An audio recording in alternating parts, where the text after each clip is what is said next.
Heyo, what is up everybody? It is Indi Alien Jones. Welcome back to Indi's Realm. It is episode 6, guys, and today is a very, very special episode, guys. So today is all about the back rooms. So you may be sat there wondering, Indi, what are the back rooms? What is that? Why are you so excited about the back rooms? Sit tight, guys. Let me explain to you what the back rooms is. So if you're not familiar with the back rooms, I'm going to go ahead and fill you guys in on what this is all about, okay? So this is from the Wikipedia page about the back rooms. The back rooms is an urban legend and creepypasta describing an endless maze of randomly generated office rooms and other environments. It is characterized by the smell of wet carpet, walls with a monochromatic tone of yellow, and buzzing fluorescent lights. Although internet users have expanded upon this concept by creating different levels of the backrooms and entities which inhabit them, the original version came from a 2-paragraph 4chan comment on a post asking for unsettling images, where an anonymous user invented a story based on one of the photos. The back rooms drew comparisons to various other horror trends in media, including the photography of liminal spaces, the SCP Foundation collaborative fiction project, and the 6-hour-long album series Everywhere at the End of Time. Since its original creation, the Backrooms has been expanded into various other forms of media and internet culture, including video games, collaborative fiction wikis, and YouTube videos. The Backrooms originated from a thread posted on the /x/board of 4chan on the 12th of May, 2019, where an anonymous user asked for others to post disquieting images that just feel off. There, the first photo depicting the backrooms was uploaded, presenting a slightly tilted image of a yellow-colored hallway. Another anonymous user commented on the photo with the first story about the backrooms, claiming that one enters the back rooms when they no-clip out of reality in the wrong areas, which is a video game-related term originating from Doom, for when a player passes through a physical boundary that would otherwise block their way. After the 4chan post gained fame, several internet users wrote horror stories relating to the back rooms. In addition, many memes were created and shared across social media, further popularizing the creepypasta. Some also stated that they had seen that image somewhere before. In the opinion of Manning Patson from Happy Mag, these comments were existential, hollow, and terrified. Patson also commented on the use of the term no-clip, interpreting it as glitches in which the walls of reality are torn down, such as the existence of doppelgangers. Comparing the location to the level design of the Resident Evil franchise, Caitlin Kubrick of SoMag News called the Backrooms the terrifying creepypasta of cursed dreams. The location of the original Backrooms photo is unknown. Although a number of locations have been proposed, it is also possible that the image is a procedurally generated digital composition. The creepypasta has also been associated with the concept of canopsia, first coined in the Dictionary of Obscure Sorrows, the eerie, forlorn atmosphere of a place that's usually bustling with people, but is now abandoned and quiet. Here is the original image of the back rooms with the text that spawned this whole thing, all of this lore about the back rooms. It says, if you're not careful and you no-clip out of reality in the wrong areas, you'll end up in the back rooms, where it's nothing but the stink of old moist carpet, the madness of mono yellow, the endless background noise of fluorescent lights at maximum hum buzz, and approximately 600 million square miles of randomly segmented empty rooms to be trapped in. God save you if you hear something wandering around nearby, because it sure as hell has heard you. So there it is. That is the back rooms for you. Now you know what it's about. And guess what? I built it in Minecraft. I have recreated the back rooms in Minecraft. I'm going to take you guys over to the area and show you this massive build. So here's the spot. We're about 1,000 blocks away from my main area, and deep underground is where I built the back rooms, guys. So I had to hollow out a really, really large area to build the back rooms down here. It's a 100 by 100 block area that is 8 blocks tall. So I had to mine out 80,000 blocks to make this area down here. It took like 2 days of just straight digging. It was quite the grind. I had a Haste 2 beacon and everything. Took 2 days to grind out and dig out this 80,000 block hole down here. But as you can see, now exists the back room in its place. I had to place a ton of blocks. So all these honeycomb blocks that you see right here, I had to make 2 separate bee farms to get these honeycomb blocks, and I spent a lot of nights AFKing. It took 6 days in total, by the way, to make this entire build. So the first 2 days was the digging out the hole like I just mentioned a second ago, and then the rest of it was AFKing to get these honeycomb blocks, and then going out to the end to mine up all the end stone to make the end stone bricks. There are 10,000, actually a little over 10,000 end stone bricks that are placed in for the ceiling. And then for the floor, there's 10,000 dirt blocks that got pathed. So this whole area has dirt all underneath it, and I pathed all the dirt blocks. And then the honeycomb blocks, there's roughly 30 to 40,000, I would say, honeycomb blocks inside of this place. So yeah, quite a lot. And then the other little bits that I had to do were the lights. So you can see there have redstone blocks up here on top, and that is powering these lights right here inside of here. So that's supposed to be like the fluorescent lights on the ceiling in the back rooms. And then some of them along the outside edges mainly, I have these little contraptions set up, and this is like a little randomizer circuit. So as you can see underneath here, every now and then, yeah, like there you go, the light will flash and it creates this cool strobing effect. This is really cool. So this one, is this one random? Yeah, this one's random. It was just going off a lot just now, but it's totally random whenever the light flashes. Let's see if we can find another one too. Like, is this one? No, that's not one. Ooh, like right here. Like this is another one. As you can see, it's just this. Inside these droppers here, I have a bunch of random items and then 2 shovels. And when the shovel, because it's a non-stackable item, whenever it goes into this other dropper over here, it will cause the light to flicker. So as you can see here, the light will flicker. Yeah, and it creates that really creepy flickering effect. And so the further that you get into the back rooms, the lights start to flicker. It gets a little bit weird. So when you first drop in and you're in the middle, all the lights are just steady. They're normal. I mean, I guess it's kind of normal. You're in the back room, so how normal is that really? But yeah, it starts getting weirder and weirder as you get closer to the outside. And so I had to figure out a way to emulate the back rooms in Minecraft, but also make it to where there's actually a point to the game. So in the Backrooms game that exists on Steam, there's a free version of the Backrooms on Steam. You guys can go check that out. It's really creepy, really scary. That's what this is inspired from. Obviously, this is just inspired from the Backrooms lore in general, but especially from that game. You basically try to see how far you can make it into the Backrooms in that game, and the further you go, you get these weird, trippy effects. The walls start moving, the carpet starts moving, just really strange stuff.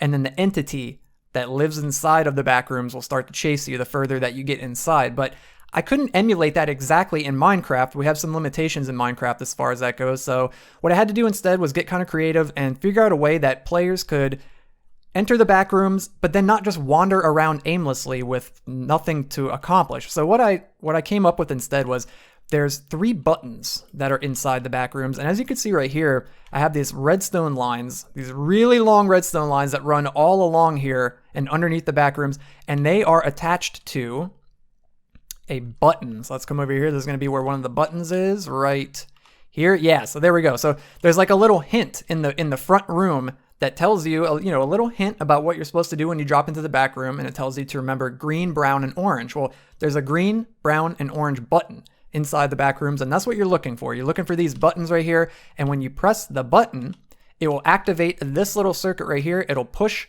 this piston, which pushes this redstone block, and it'll turn on this signal. Now, without getting into too much of the detail and confusing you guys if you don't know too much about redstone, essentially in layman's terms, what happens is when you press all 3 of the buttons, it opens up a secret door. So there's a secret doorway that is closed off. Before you press all the buttons, it just looks like a wall. It just looks like this, what we're looking at right now. It just looks like a regular wall. But when you hit all 3 of the buttons, it opens up a secret passageway, and you're able to go inside the secret passageway and then exit the back rooms, and you get out. And I have it set up so that when you leave, you step on a pressure plate and it resets the whole thing. So that way, when the next player comes in, all the buttons are reset and they can go through, try to find the buttons and escape the back rooms.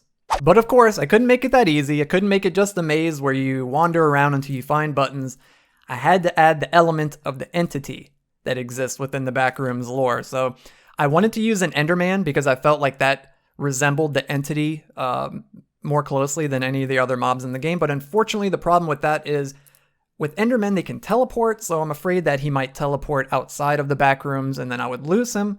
Also, the only way to get the Enderman to aggro to the player is if you look them directly in the face, so players could just kind of walk around the back rooms and just look down at the ground, and even if they cross paths with the Enderman, they wouldn't be too worried about it. They could just walk right past them. So what I ended up doing is I went in creative mode. I tried out all the different enemy mobs in the game, and the one that I ended up settling on is the Hoglin, and in specific, the Zoglin. So I had to go into the Nether. I captured a Hoglin. I brought him through the portal into the overworld, and when you do that, they end up turning into this guy right here, which is a Zoglin, which is a zombified version of the Hoglin. And as you can see, I named it Dinnerbone to flip it upside down, and it just looks creepy. Like, it just looks weird. It's unsettling and weird looking. And honestly, if you use your imagination and you look at it, it almost looks like just this fleshy creature like crawling around on its stomach with like these appendages sticking out of its back. I know it's kind of hard to see because once you've seen the Hoglin and you know that those are his legs, it's kind of hard to unsee it, but it's kind of what I was going for. I just wanted to go for something really disturbing, something really creepy. And yeah, this guy worked out perfectly, and he is relentless, guys. So when this guy gets a line of sight of the player, he will just chase you relentlessly. You can lose him. You can get him off of your scent. You can unaggro him, but you have to get pretty far away from him to get him to stop chasing you. So yeah, it's pretty terrifying once this guy sees you. You do not want this guy to see you. You do not want him to see you. You just want to find the buttons. You don't want to run into this guy, and then you want to find the exit and get out of here. So I hope you guys enjoyed that little rundown of what it took to create this massive build. This is one of the biggest builds I've ever done in survival Minecraft. And you know, it might not seem like it just because it's a lot of the same blocks, but it is a lot of the same blocks, and it is a massive area, a 100 by 100 block area. That's no joke. In 8 blocks tall, 80,000 blocks mined out to make this place. It was no joke making this place. Like I said, it took 6 straight days of just grinding, going at it. I would just put music on, chill out, and just go at it until I got this place done. And it turned out fantastic. Really, really, really pleased with the way it came out. I think it's very authentic. I think it's as true to the lore and to the original game as I could possibly get it within Minecraft. And you know, I used some creative freedom here to mess around with the different blocks that I was going to use. I was thinking originally that I was going to use the end stone blocks that you see, or the end stone bricks rather, that you see above me for the walls, to give the walls that sort of muted, strange, monochromatic, as they describe it in the original description of the Backrooms, that monochromatic yellow color. But honestly, I didn't like the way it looked. I started out with that. I didn't like the way it looked. It just didn't resemble the Backrooms to me. So what I ended up doing is going with the honeycomb blocks, mainly because of the texture.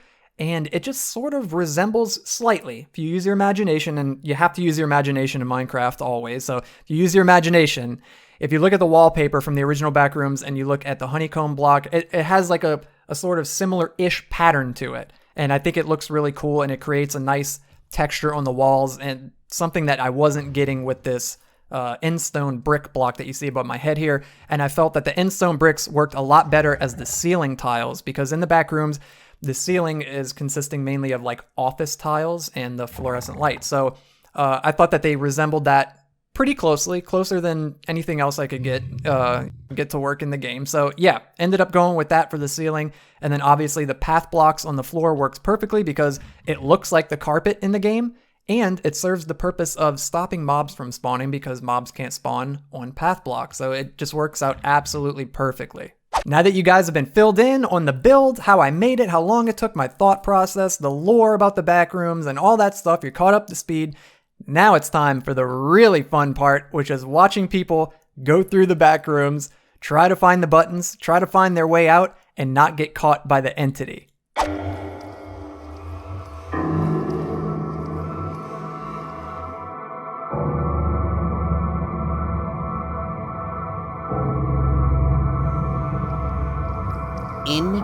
To the toilet I go.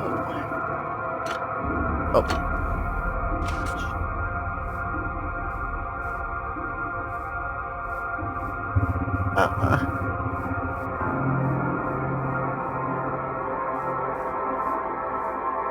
Haven't found one yet.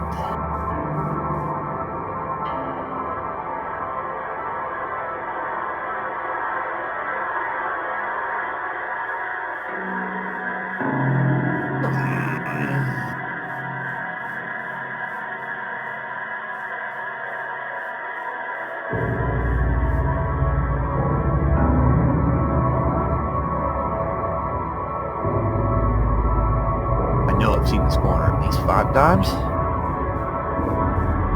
Yet somehow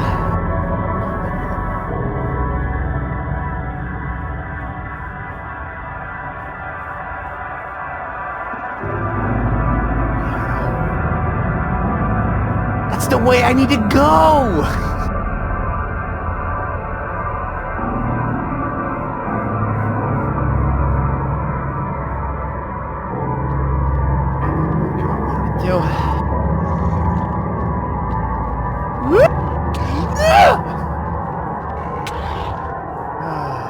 Just do it.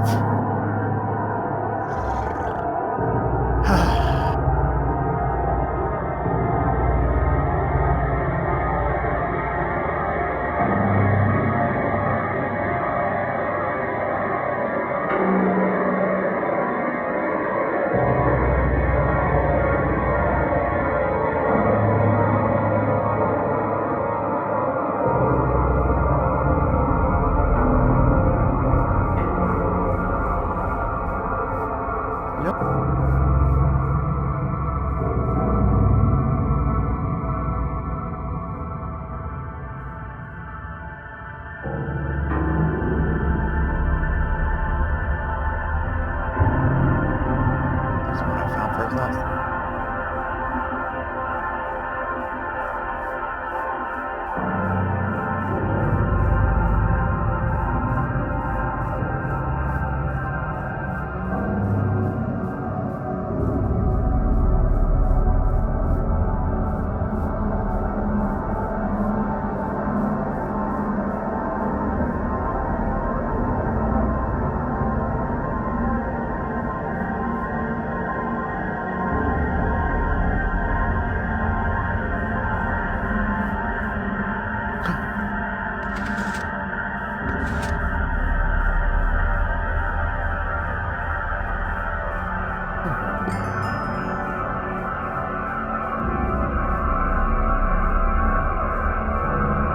Yes! Sweet, juicy freedom.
No, so close. Oh my gosh.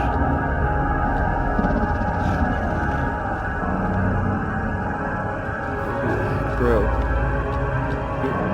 Oh man, he got me. Ah, dang. Dude. Thought I was making good time too.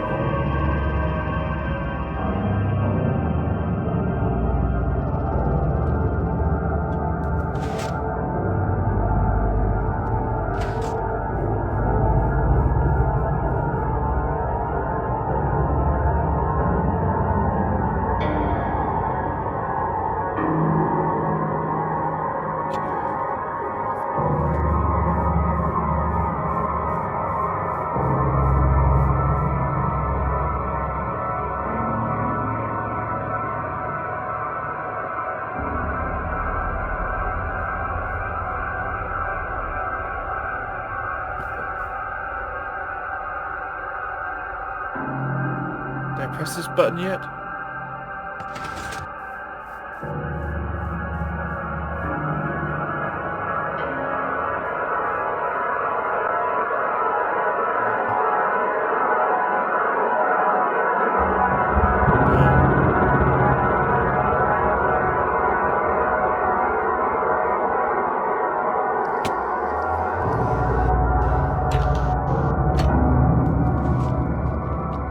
Okay. Oh my god, there it is already.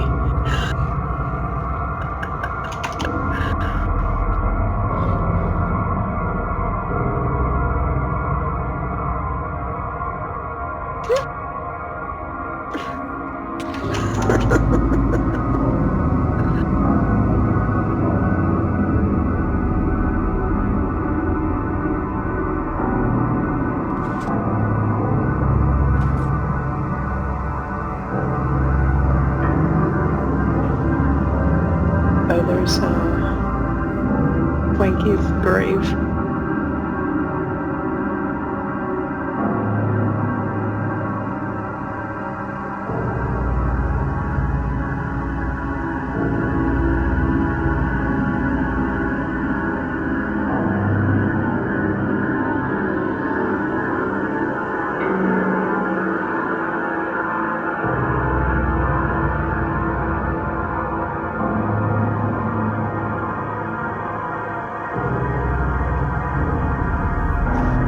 Ooh.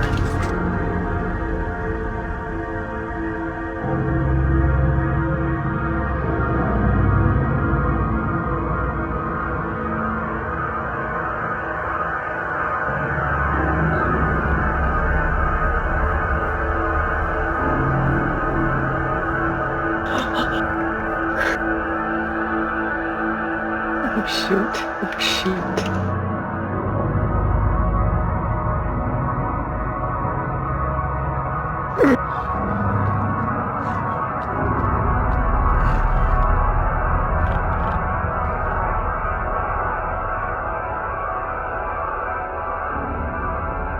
What is that? Oh. Oh, that's juices. Huh.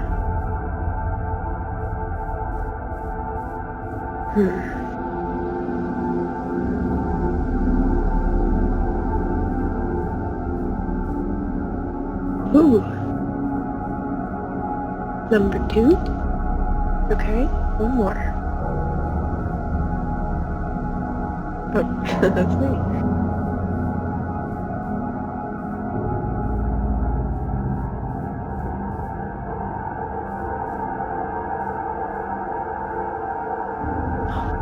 This is the same one. Or is this it?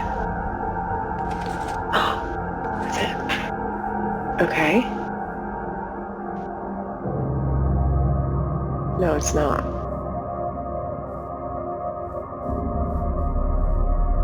So, I think I need to press it again.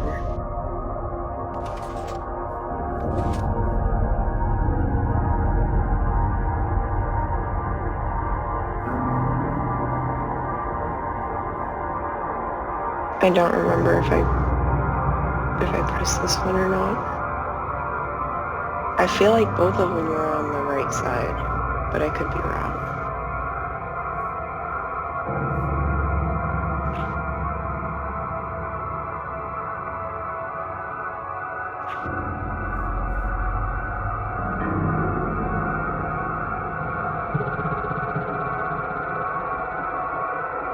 Ooh, no. It's the same one. Dang it.